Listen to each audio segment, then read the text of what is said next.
You're watching Drakewing Gaming. Enjoy the video. Hey guys and gals, Derry here from Drakewing Gaming. To some of you know on Twitter, the Gaming Dragon. Today I'm coming back at you another Let's Play episode of Home Zomewhere Else. So yeah, before we jump into it, just wanted to let y'all know that our Patreon is now up for as little as $5. Y'all can help support the channel, get some awesome rewards like permanent access to our community Discord server and full access to upcoming Not Safe for Work videos. Anyway, y'all, let's go ahead and jump right back in. Alarm chain, you were up, and let's go. Alright. Thony pokes Kathy. As you can see, my mom's really squishy, so that means she's fat. Yeah, you little dork. Gonna get bonked for that. Kathy bonks Thony again. Meow, Mom! Come on, what were you saying, She's what? She's The small kitten stutters, fearing the wrath of Kathy. Far stronger than you guys. Thony smiles nervously, gritting his teeth in hidden fear. Of course I am. The cat smirks at the kitten, who breathes a sigh of relief. I don't think Thony had much of a choice on what to say. Anyways, thank you, Frederick. I'll text you tonight so we can get ready for tomorrow. Oh, it was Kathy saying that, okay. Anyway, thank you, Frederick. I'll text you tonight so we can get ready for tomorrow. Sounds good to me, ma'am. Alright, team, we should get going. See you later, Fred. Goodbye, ma'am. Bye, Mr. Frederick. See you, buddy. See you later, Chad. Bye. Yeah. Fred begins to walk away, disheartened as his shoulders slump. Alright, everyone, let's go home.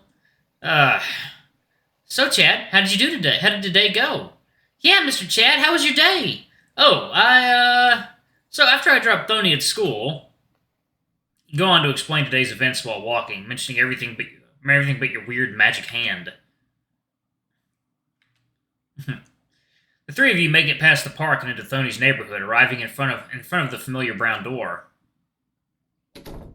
Kathy walks inside, followed by the kitten. You close the door behind you as you enter. With the three of you inside, you all congregate in the living room and begin to unwind. So, your shift starts at 10 a.m.? Yeah, so I'll still be able to drop Thony at school. Really? Thony jumps with joy, ecstatic at the news. Are you sure? I can take him to school. I don't want to burden you too much. Yeah, why not? My job is just 2 streets away from Thony's school. All right, thank you for the help, Chad. Yeah, thank you, Mr. Chad. And before you say anything, Mom, I'll go take a bath. See ya. Thony gives Kathy a quick hug before running off to the hallway. Well, that's a first. I usually have to beg him to take a bath. Are you influencing my son, Chad? Huh? Ha, don't worry, I'm just kidding. How about you go relax for a bit while I get dinner ready? Hey, can I help you with dinner instead? Sure, if you want to. That way I can prepare for tomorrow. Kathy signals for you to come close. You move your ears close to her mouth. Psst. Keep this between us, Chad. Tomorrow's Thony's birthday, and I'm planning a surprise for him. Oh, really? Okay, won't say a word. Thank you, sweetheart. Sweetheart? That's nice. So, do you have any experience in making coffee? I know how to make instant coffee. Does that count? Second, coffee time. Speaking of coffee. Kinda, but it's best to know as much as you can if you're going to be working at a cafe. I think Jenny might also teach me as well, but I'm actually not sure how it's going to work out over there. Am I going to be a waiter, or will I also have to make coffee? Actually, what are we even going to sell? Well, no matter what you have to do, the more you know, the better. While we're working on dinner, I can teach you the basics. You do that? Of course. Of course. I think you'd be good at it. Plus, it's a token of appreciation for taking care of Thony today. I should be the one who's appreciative. So where do we begin? Alright, so first things first. You first help Kathy bring out the ingredients for tonight's dinner. A nice hearty beef stew with veggies. You help prepare the vegetables on the cutting board while she sautés some garlic and onions in a pot. Carefully, you cube the pieces of steak as Kathy begins to assemble her seasonings. A savory smell fills the room as she begins to stir-fry the meat, the hot oil cracking loudly. After stirring in some broth and the rest of the ingredients, Kathy lets the mixture simmer in a pot. You can't help but drool at the wonderful concoction. Alrighty, while we're waiting for the stew to finish, let's take some time to learn about making coffee. You nod and take a seat at the kitchen counter as Kathy grabs 3 brown paper bags from a cupboard. The hefty bags are intimidating at first. You're almost unsure what to expect. Even though you know full well you're learning to make coffee. Let's begin. So I've arranged these bags from the lightest to strongest roast, starting with this one. Before I explain the differences, you need to know that coffee beans are grown throughout the globe in different conditions. Even if you have the exact same beans, the coffee can taste drastically different, depending on how the beans have been roasted. That being said, let's start from the top. Kathy taps the bag she mentioned earlier, which sits to the left of the 3 bags. This is a slightly roasted Ethiopian blend. If you pay close attention when you're drinking it, there are light floral overtones with some hint of citrus and honey. Coffee has its own tastes? How did you not know that? I thought what gave it taste was that you added to blah. I thought what gave it taste is what you added to it. Just me right for just guzzling it down without thinking twice. Lighter blends tend to be more acidic, with a brighter mouthfeel and even some nice tingling as you're drinking it. As the roasts get darker, the acidity mellows out quite a bit. Take this bag, for example.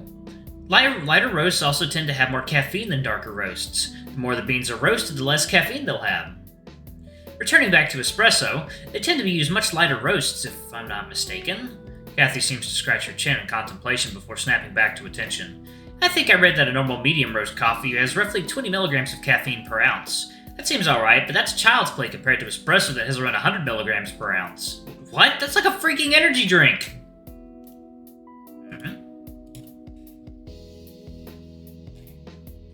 And that is why espresso shots will generally put more energy into you than a whole cup of coffee.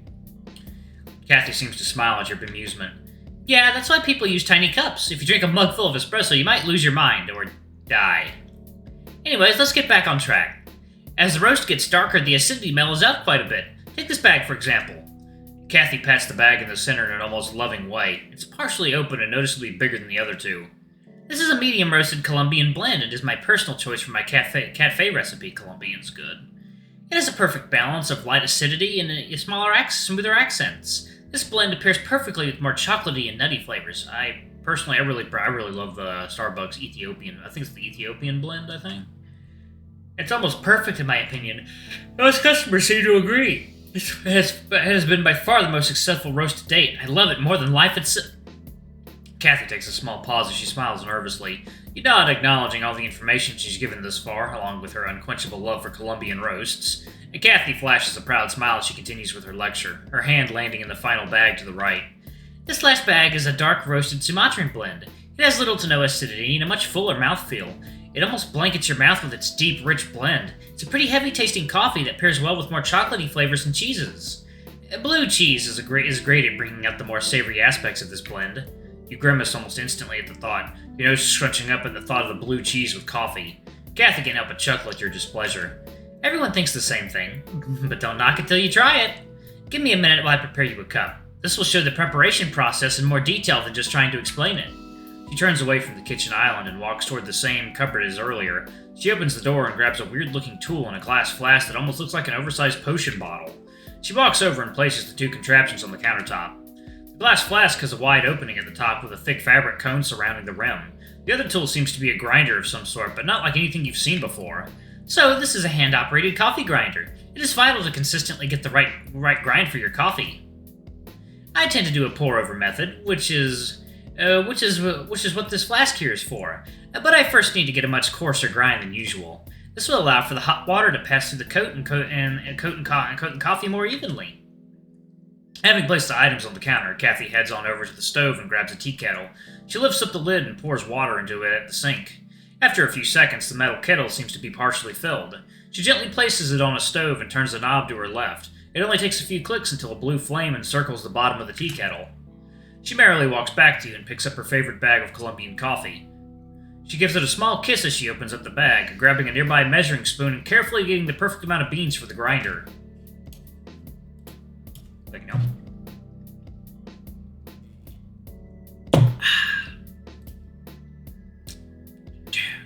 Good music.